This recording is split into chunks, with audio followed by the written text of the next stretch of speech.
Баршаңызға қайырлы күн достар. Бүгін сіздермен өте дәмді сырники дайындаймыз. Ол үшін менің каналыма тіркеліп, лайк басып, осы видеоның соңына дейін көріп шығамыз және комментарий қалдырамыз. Ең алдымен осыны үлкендеу ыдысты алып, сүзбемізді саламыз. Жұмыртқа, дәміне қарай шекер, ванильді шекер, кішкене ғана тұз қосып, осындай шанышқының көмегімен жақсылап араластырамыз.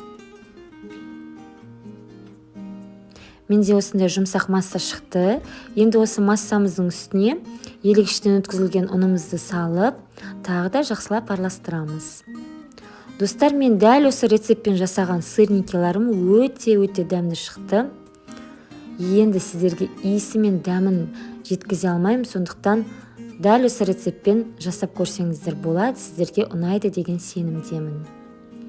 Осылай қолымызды ұнға малып, астына кішкене ұн себелеп жібереміз және бір ғана қасықты алып, сүзбені осылай дөңгелек етіп формаға салып, жақсылап сырникиларды жасап шығамыз.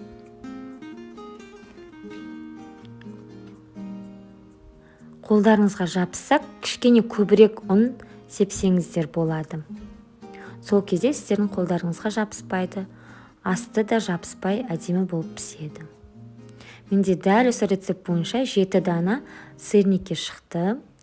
Енді майды қыздырып, осылай бір-бірден екі жағы қызарғанша жақсылап пісіріп аламыз.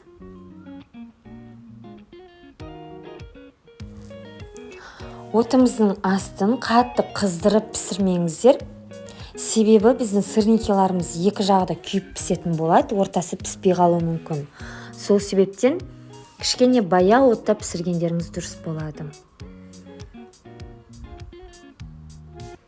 Менде сырникиларым осылай бір келкі болып шықты барлығы.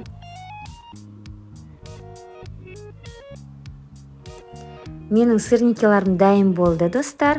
Қараңыздар, өте керемет. Мен негізінде кез келген тағамды дәмді етіп, әдемі қылып жасағанды өте жақсы көремін.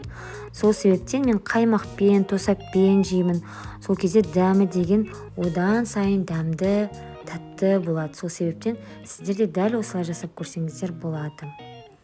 Менің жақында жаңа видеоларым шығады. Жаңа рецепттерімді күтіңіздер міндетті түрде. Сіздермен болған Ақбота Садыкова.